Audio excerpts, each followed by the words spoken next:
अस्सलाम वालेकुम जी, मैं हूं एलेक्स, पाकिस्तान से आपका होस्ट चौधरी नुमान हबीब। आज की वीडियो का टॉपिक है इस्लामाबाद के अंदर अगर आपने ड्राइविंग लाइसेंस के लिए अप्लाई करना है तो आपने कैसे अप्लाई करना है, उसके क्या प्रोसीजर्स हैं, फ़ी वगैरह क्या है।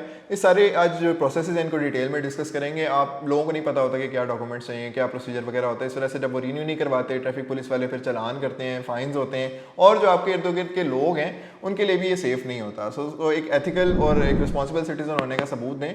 और आज की वीडियो में आपको सारे डॉक्यूमेंट्स, प्रोसेस वगैरह भी बताएंगे।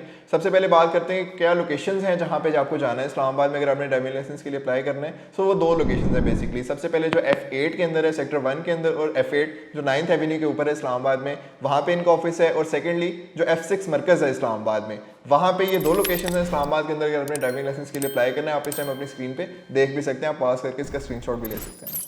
इस्लामाबाद के अंदर अगर आप ड्राइविंग लाइसेंस के लिए अप्लाई कर रहे हैं तो एज लिमिट का ख्याल रखना बहुत ज़रूरी है, बल्कि हर सूबे में ही ज़रूरी है। इस्लामाबाद के अंदर अगर आप बाइक के लिए अप्लाई कर रहे हैं अपना ड्राइविंग लाइसेंस तो मिनिमम एज लिमिट 18 साल है। और अगर आप LTV जिसके अंदर रिक्शा आते हैं, टैक्सी आता है, जो लाइट वेट कमर्शियल व्हीकल्स हैं वो आती हैं, उनके लिए जो एज लिमिट है वो 21 साल है।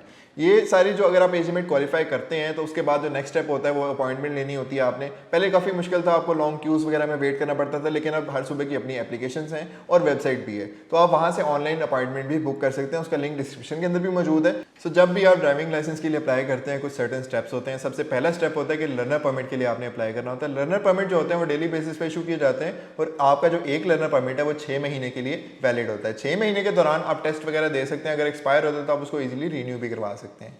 लर्नर परमिट के लिए आपने अपनी जो पहले हमने लोकेशंस बताई हैं आपने उस पर जाना है। उसके बाद आपको कुछ डॉक्यूमेंट्स चाहिए, तो वो डॉक्यूमेंट्स ये हैं, आपको सिंपली अपना CNIC चाहिए ओरिजिनल, और उसके साथ उसकी कॉपी चाहिए। एक बात का आपने ख्याल रखना है कि अगर आप इस्लामाबाद के अंदर ड्राइविंग लाइसेंस के लिए अप्लाई कर रहे हैं तो इस्लामाबाद की जो लोकेशन है आपकी, आपके CNIC पे भी इस्लामाबाद की ही लोकेशन होनी चाहिए। अगर किसी और जगह की लोकेशन है तो वो एक्सेप्टेबल नहीं होगी। सबसे पहले तो आपने अपनी करीबी लोकेशन पे जाना है, फिर जो डेजिग्नेटेड स्पॉट होंगे वहाँ पे अपनी गाड़ी पार्क करनी है। उसके बाद आपने अपने लाइसेंस सेंटर के अंदर आना है, अपना CNIC दिखाना है, और QMS जो मशीन होती है वो टोकन जनरेट करके देगी आपको। फिर आपने अपनी बारी का इंतजार करना है। जब आपकी बारी आ जाए वहाँ पे जाके आपने 1 विंडो हॉल पे जाना है और अपना CNIC और रिक्वायर्ड इन्फॉर्मेशन देनी है, ताकि लर्नर परमिट जो है वो ऑन द स्पॉट आपको इशू किया जा सके। जब आपको इशू हो जाए तो आपने मेक श्योर कर लेना, आप एक दफ़ा अपने स्पेलिंग्स वगैरह नाम के चेक कर लें, एड्रेस वगैरह चेक कर लें, और कोई इन्फॉर्मेशन है तो वो भी चेक कर लें, ताकि उसमें कोई गलती वगैरह हो तो वो वहाँ पर ही करेक्ट कर लीजिए, बाद में इशू ना हो। उसके बाद क्या होता है कि आपको 1 घंटे की क्लास लेनी पड़ती है, जिसके अंदर आपको बेसिक जो ट्रैफिक रूल्स हैं, साइन हैं, उनसे रिलेटेड एजुकेट किया जाता है, ताकि कल को अगर आप गाड़ी चलाने जा रहे हैं मेन रोड पे तो आपको पता हो कि स्पीड लिमिट्स क्या हैं और डिफरेंट साइंस का क्या मतलब है।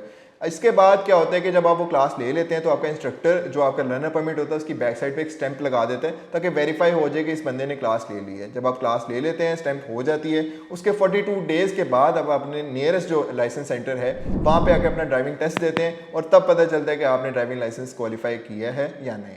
ये जो लर्नर परमिट अप्लाई करने का प्रोसेस है इसकी भी कुछ सर्टेन फीस है। वो फीस स्ट्रक्चर आप इस टाइम अपनी स्क्रीन पे देख सकते हैं। आप जिस भी कैटेगरी के लिए अप्लाई कर रहे हैं वो फीस स्ट्रक्चर आपके ऊपर अप्लाई होगा, जो कि आपने वहीं पे ही एक आपको सबमिट करनी पड़ेगी फ़ी, और फिर आपको जाके आपका लर्नर परमिट इशू किया जाएगा। लर्नर परमिट आपको मिल गया, फिर आपका नेक्स्ट स्टेप होता है कि आपने जो एक्चुअल ड्राइविंग लाइसेंस है उसके लिए कैसे अप्लाई करना है, उसके लिए क्या डॉक्यूमेंट्स है, उसकी भी कुछ फीस है, उसके क्या प्रोसेस है, अभी उसकी बात करते हैं। जब 42 डेज़ का वेटिंग पीरियड लर्नर परमिट मिलने के बाद आप गुजार लेंगे तो आप एलिजिबल होंगे कि आप ड्राइविंग लाइसेंस का जो टेस्ट है वो दे सकें। उसके लिए आपने अगेन नियरेस्ट जो ऑफिस है आपका ड्राइविंग लाइसेंस उस पर ऊपर जाना है, और वहाँ पे आपको कुछ सर्टेन डॉक्यूमेंट्स रिक्वायर्ड होंगे, जिसमें सबसे पहले तो आपको ओरिजिनल CNIC, उसकी कॉपी और लर्नर परमिट चाहिए। आप जब अपने ऑफिस में जाएंगे नियरेस्ट जो ड्राइविंग लाइसेंस का है वहाँ पर जाके आपने जो अपना QMS मशीन है उससे आपने अपना टोकन जनरेट कर लेना है। जब टोकन आ जाएगा, आपकी बारी आ जाएगी, तब आपका नाम कॉल किया जाएगा, तब जाके आपने अपना फिंगरप्रिंट स्कैन करना है और फेस भी स्कैन करना है। एक फ़ोटो आपकी ली जाएगी और आपको एक test slip on the spot generate करके दी जाएगी। इसी टेस्ट स्लिप की बेस पे आपने अपने अगले टेस्ट देने हैं।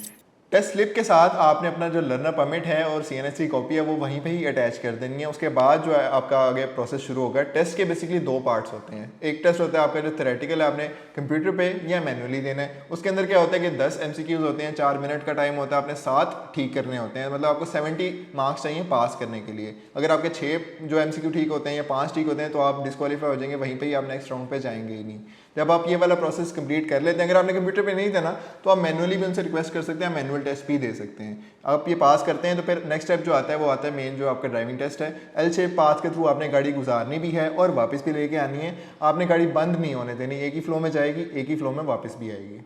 जब आप ये दोनों टेस्ट क्वालिफाई कर लेते हैं तो उसके बाद आपको एक स्लिप इशू की जाती है जिसके ऊपर लिखा जाता है, जो एक डेट मेंशन होती है, बेसिकली उस डेट पे आगे आपने अपना जो ड्राइविंग लाइसेंस है वो रिसीव कर लेना होता है। ड्राइविंग लाइसेंस की भी कुछ फ़ी है, वो फ़ी आप इस टाइम अपनी स्क्रीन पे देख सकते हैं। ये फ़ी पे करके आपको आपका ड्राइविंग लाइसेंस मिल जाएगा। अब आपको आपका ड्राइविंग लाइसेंस मिल गया है, आपको लर्नर परमिट बनवा लिया, आपने ड्राइविंग लाइसेंस भी ले लिया। अब वो 5 साल तक वैलिड है। 5 साल के बाद आपने उसको दोबारा रीन्यू कराना है। अगर आपने रीन्यू करवाना है तो अगेन उसके भी कुछ प्रोसीजर्स हैं, डॉक्यूमेंट्स हैं और फ़ी वगैरह है। डॉक्यूमेंट्स की बात करते चलें तो आपको आपका ओरिजिनल CNIC, उसकी कॉपी और जो ड्राइविंग लाइसेंस है आपके पास वो चाहिए होगा। ये सारे लेके आप अपना जो नियरेस्ट ड्राइविंग लाइसेंस का ऑफिस है वहाँ पे जाना है और फिर आपने ये वाला प्रोसीजर फॉलो करना है। ये सारे डॉक्यूमेंट्स लेके जब आप अपने नियरेस्ट ड्राइविंग लाइसेंस के ऑफिस के ऊपर जाएंगे, वहाँ पे जाके आपने अगेन टोकन जो मशीन होगी QMS, उससे अपना टोकन जनरेट करना है, अपनी बारी का इंतजार करना है। जब आपकी बारी आ जाएगी तो आपको आपका नाम से बुलाया जाएगा। वहाँ पे जब आपकी बारी आएगी आपको एक फॉर्म इशू किया जाएगा। उस फॉर्म के ऊपर आपने अपनी रिक्वायर्ड इन्फॉर्मेशन इनपुट करनी है ताकि जो उसको अपडेट का प्रोसीजर है वो कंप्लीट हो सके। उसके साथ आप अपना जो ड्राइविंग लाइसेंस है वो भी अटैच कर देना है और फॉर्म सबमिट कर देना है।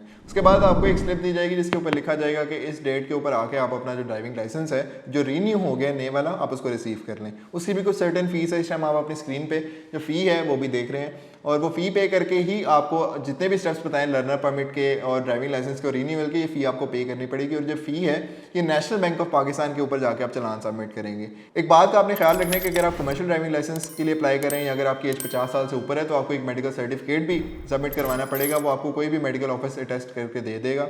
वहाँ पे आप जब सबमिट करेंगे तो एक वैलिडेशन होगी कि ये बंदा फिट है ड्राइविंग वगैरह के लिए।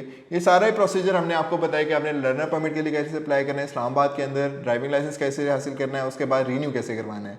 सारे डॉक्यूमेंट, सारे प्रोसीजर, सारे फीस स्ट्रक्चर आपको बताया कि स्टिल आपको कुछ चीज़ अनक्लियर है तो कमेंट के अंदर हमें लाजमी अपनी राय से आगाह करें। अगर आप पंजाब के लिए देखना चाहते हैं तो वो भी आप पॉपअप पे क्लिक करके वीडियो को देख सकते हैं। इससे रिलेटेड हमने ब्लॉग्स भी किए हैं, हम डिस्क्रिप्शन के अंदर वो लिंक भी हासिल कर सकते हैं। अगर आपको ये वीडियो पसंद आई तो हमें तमाम सोशल मीडिया हैंडल्स पे लाइक करें, सब्सक्राइब करें, कमेंट करें और साथ ही साथ बेल आइकन पर भी क्लिक करें ताकि आगे आने वाली वीडियोस आप तक पहले पहुंच सके। मिलते हैं अगली वीडियो में। अल्लाह हाफिज़।